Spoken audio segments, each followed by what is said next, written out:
Yo tout le monde, c'est Koji-san, j'espère que vous allez bien les frères. Aujourd'hui on se retrouve pour une présentation de mon top 10 de mes animés de romance préférés. C'est parti. Numéro 10, Masamune-kun no Revenge. Masamune-kun no Revenge raconte l'histoire d'un enfant qui s'appelle Masamune Makabe. Il était en surpoids, il était moqué par une jeune fille qui s'appelle Aki Adadaki, qui lui donne le surnom de porcelet, après l'avoir rejeté comme une grosse merde. Déterminé à se venger, Masamune décide à perdre du poids, faire du sport et devenir beau gosse, afin de plaire à Aki Adadaki, et il va mettre en place un plan pour que elle tombe amoureuse de lui, afin de la rejeter et se venger d'elle.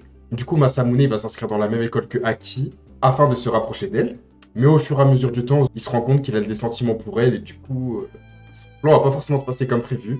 Non, c'est excellent les gars, Masamune-kun no Revenge. Numéro 9, Horimiya. Cette fois-ci, on suit les aventures de Kyoko Ori. C'est une lycéenne populaire et brillante. Enfin, c'est ce qu'elle veut nous faire paraître. Car à la maison, elle vit une vie totalement différente. Ses parents sont souvent absents, donc elle doit s'occuper de la maison et de son petit frère. A l'inverse, Izumi Miyamura, un camarade de classe discret et réservé. Ses camarades de classe se perçoivent même comme un camarade bizarre, taciturne. Pourtant, en dehors du cadre scolaire, c'est totalement différent. Car il porte des piercings, des tatouages, et il a une apparence plutôt rebelle. Un jour, Miyamura vient aider le petit frère de Yori, qui s'était blessé. Ori ne le reconnaît pas directement, et chacun découvre le côté caché de l'autre. Au fur et à mesure de leur relation, nos deux protagonistes vont se rapprocher, et vont même partager leurs doutes, leurs souffrances, leurs joies. L'anime est très drôle, très chill, tu passes un bon moment devant, les personnages secondaires sont hyper attachants. Les gars, Horimiya, foncez regarder. Numéro 8, Toradora. Cette fois-ci, on suit les aventures de Ryuji Takasu, qui est un lycéen gentil et attentionné. Mais il a un regard plutôt intimidant qui le fait passer pour quelqu'un de délinquant, rebelle. Et d'un autre côté, on suit les aventures de Taiga Ayasaka, qui est une petite fille au caractère explosif, surnommée la tigresse féroce à cause de son tempérament violent, le tigre de poche. Un jour, ils découvrent par hasard qu'ils sont voisins et qu'ils ont chacun un coup de cœur. On apprend que Ryuji est amoureux de Minori Kushieda, la meilleure amie de Taiga Ayasaka, tandis que Taiga Ayasaka est amoureuse de Tamura Yusaka. Ils décident alors de s'entraider pour conquérir chacun leur amour respectif. Mais au fil du temps, leurs sentiments changent, derrière leur façade, ils se comprennent et se soutiennent mutuellement. Ce lien particulier finit par se transformer en amour sincère. Toradora, c'est vraiment un anime de fou. Les personnages sont mignons, attachants. L'histoire, elle est très cool. C'est vraiment un school life un peu à l'ancienne. C'est vraiment très sympa à regarder. Numéro 7, My Dress-Up Darling. Cette fois-ci, on suit les aventures de Wakana Gojo, qui est un lycéen réservé et passionné par la fabrication de poupées. Bien qu'il ait un talent exceptionnel pour la couture, il cache sa passion par peur d'être jugé. Un jour, il croise Marine Kitagawa, qui est une camarade de classe belle et populaire. Marine découvre par hasard ses compétences pour la couture et lui demande de l'aider à réaliser un cosplay de son personnage de jeu préféré. Malgré son manque d'expérience avec le cosplay, Wakana Gojo accepte. Finalement, leur collaboration va les rapprocher au fur et à mesure. Marine, toujours naturelle et pleine d'énergie, encourage Gojo à avoir confiance en lui, tandis que lui admire la sincérité et la passion de Marine. À travers différents projets de cosplay, ils apprennent à se connaître au fur et à mesure et à se soutenir, et leurs sentiments évoluent progressivement vers quelque chose de plus profond que de l'amitié. L'anime explore à la fois la passion pour le cosplay, la confiance en soi, et une romance naissante, tendre et sincère. Numéro 6, Golden Time. Cette fois-ci, on suit les aventures de Tada Banri, un étudiant de première année à l'université de Tokyo.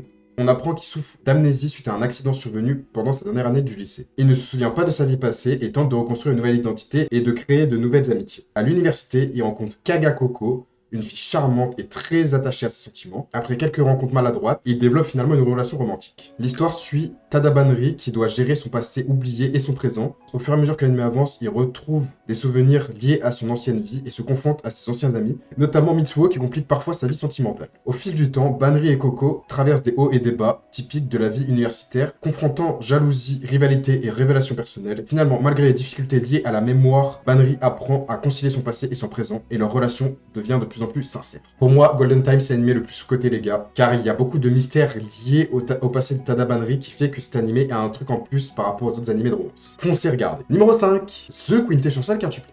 On suit les aventures de Futaro Uesugi, un étudiant studieux mais pauvre, qui se voit engagé comme professeur particulier pour les 5 sœurs Nakano, Ichika, Nino, Miku, Yotsuba, Itsuki. Chacune a une personnalité très différente et au début elle déteste initialement Futaro, mis à part Miku. Son objectif est de les aider à réaliser leur examen, mais il se heurte souvent à leurs conflits et à leurs divergences. Au fil du temps, il apprend à connaître chaque sœur individuellement, découvrant leurs forces et leurs faiblesses et leurs rêves. L'histoire combine comédie, romance et moments touchants avec des situations où Futaro doit gérer les quiproquos, les rivalités fraternelles et ses propres sentiments.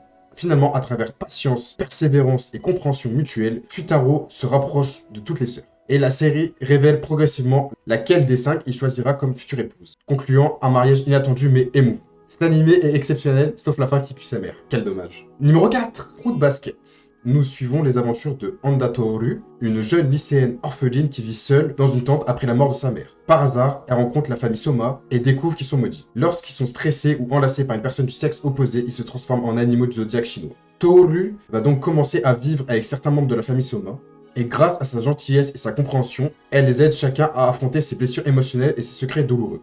Au fil de l'histoire, elle développe des liens profonds avec Yuki, Kyo et les autres membres de la famille.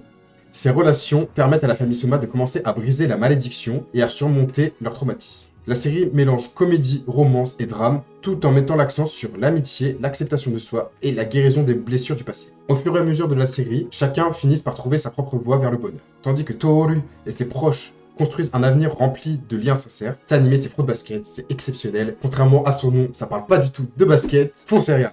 Numéro 3, Oregairu. Cette fois-ci, on suit les aventures de Ichigaya Hachiman, un lycéen cynique et solitaire. Désabusé par les relations humaines et le comportement superficiel de ses camarades, à cause de son attitude pessimiste, il est contraint de rejoindre le service club de son lycée, dirigé par la brillante mais froide Yukino Shita.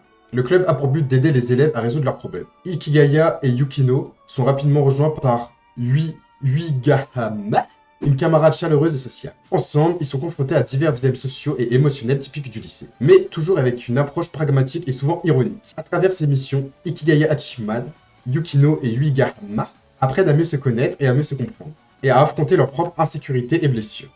La série explore les complexités des relations humaines, les malentendus et la difficulté de rester sincère dans un monde rempli d'apparences. Au fil du temps, des sentiments romantiques se développent entre eux, mais la série met l'accent sur la croissance personnelle.